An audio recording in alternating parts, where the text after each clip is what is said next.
ராமநாதபுரத்தில் குடும்ப கட்டுப்பாடு செய்த இளம் பெண் சிகிச்சை பலனின்றி உயிரிழந்ததாக நிலையில் மருத்துவமனை முன் அமர்ந்து சாலை மறியலில் ஈடுபட்டு வருகின்றனர். இதுகுறித்த கூடுதல் தகவலை செய்தியாளர் சோனைமுத்தன் வழங்கிட கேட்கலாம். வணக்கம் சோனைமுத்தன்.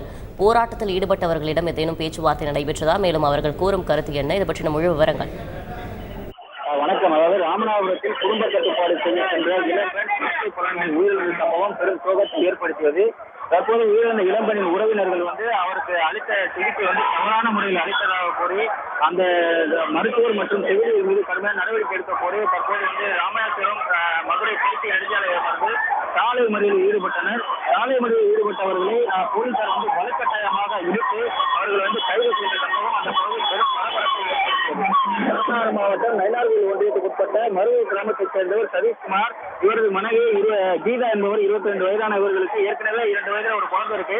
இந்த நிலையில மீண்டும் கடந்த 3 மாதத்துக்கு முன்பு ஒரு ஆண் குழந்தை ஒன்று பிறந்துள்ளது. இதனால் அவங்க கருத்தடை செய்வதற்காக இன்று காலை நயினார்கோவில் அரசு ஆரம்ப சுகாதார நிலையத்திற்கு சென்றிருக்கிறார்கள். அங்கு மருத்துவர்கள் அவருக்கு குடும்ப கட்டுப்பாடு, அதாவது கருத்தடை செய்யக்கூடிய அந்த ஆபரேஷனை செய்ததாக தெரிகிறது. அப்போது அவருக்கு ரத்தப்போக்கு அதிகமாக இருந்திருக்கிறது. உடனடியாக அவர்கள் அங்கிருந்து ராமநாதபுரம் அரசு மருத்துவக் கல்லூரி மருத்துவமனைக்கு அனுப்பி வைத்துள்ளனர்.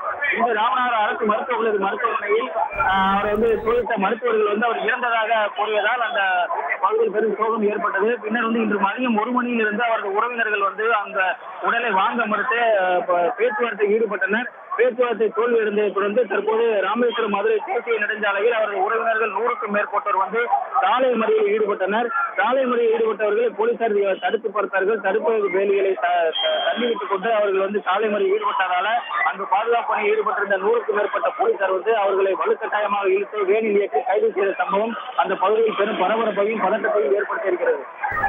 விவரங்களுக்கு நன்றி சோனைமுத்தன். செய்திகளை உடனுக்குடன் தெரிந்து கொள்ள உடனே சப்ஸ்கிரைப் பண்ணுங்க.